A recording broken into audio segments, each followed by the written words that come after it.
ជំរាបសួរបងប្អូនទាំងអស់គ្នា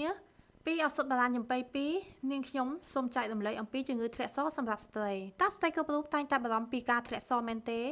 ការធ្លាក់សជាបញ្ហាដែលស្ត្រីនិងក្មេងស្រីតែងតែមានកង្វល់និងជាផលរំខានខ្លាំងបើធ្លាក់សខុសពីធម្មតាអ្វីទៅជាការធ្លាក់សគឺជាការធ្លាក់ចេញនៅសារធាតុរាវដែលផលិតដោយក្រពេញនៅខាងក្នុងទ្វារមាសនិងមាត់ស្បូនប្រមូលយកកោសិកាងាប់និងបាក់តេរីចេញការធ្លាក់សគឺបម្រើមុខងារសំខាន់មួយនៅក្នុងប្រព័ន្ធបន្តពូជរបស់រាងកាយស្ត្រីវាជួយរក្សាទ្វារមាសឲ្យស្អាតនិងជួយការពារការឆ្លងមេរោគភាគច្រើននៃការធ្លាក់សគឺជារឿងធម្មតាទោះយ៉ាងណាសូមធ្វើការស្វែងយល់ពីការធ្លាក់សឲ្យបានច្បាស់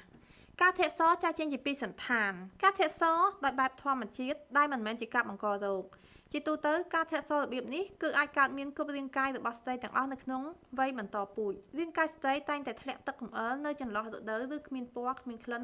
និងមិនមានរោគសញ្ញាណាមួយគួរឲ្យកត់សម្គាល់ឡើយវាក៏ជាសញ្ញានៃការខ្ជាប់មេជីវិតស្ត្រីអាចមានសញ្ញានេះក្នុងរយៈពេល2ឬ3ថ្ងៃនៅពាក់កណ្ដាលនៃវដ្តរដូវការធ្លាក់សដែលមានការបង្ករោគនៅប្រដាប់ពូជមាន2យ៉ាងគឺការធ្លាក់សនិងមិនឆ្លងតាមការរួមគិតនិងការធ្លាក់សដែលឆ្លងតាមការរួមភេទបើសិនបើពុកម៉ែបងប្អូនការជំងឺធ្លាក់សរ៉ាំរ៉ៃសូមកុំបារម្ភសូមលាបថ្នាំសើស្បែកចំបៃ2ព្យាបាលពីខាងក្រៅដូចជារោគកន្ទួលរមាស់ផ្សិតពងបែកសេមាន់ជួយផ្ដោះសំណើមឡើងវិញយ៉ាងឆាប់រហ័សនិងផឹកចំបៃ2ព្យាបាលគេទម្លាក់មេរោគផ្សិតធ្លាក់សរមាស់ពីខាងក្នុង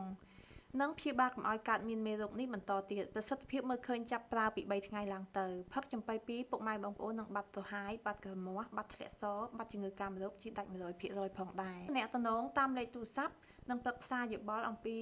ជំងឺធ្លាក់សរតាមពេកឱសថព្យាបាលផ្សិតធ្លាក់សររមាស់និងពេកឱសថបារាណចំបៃ2ឬលេខទូរស័ព្ទ016 38 7000 068 79 7000 098 65 ការ៉េ8សូមអរគុណ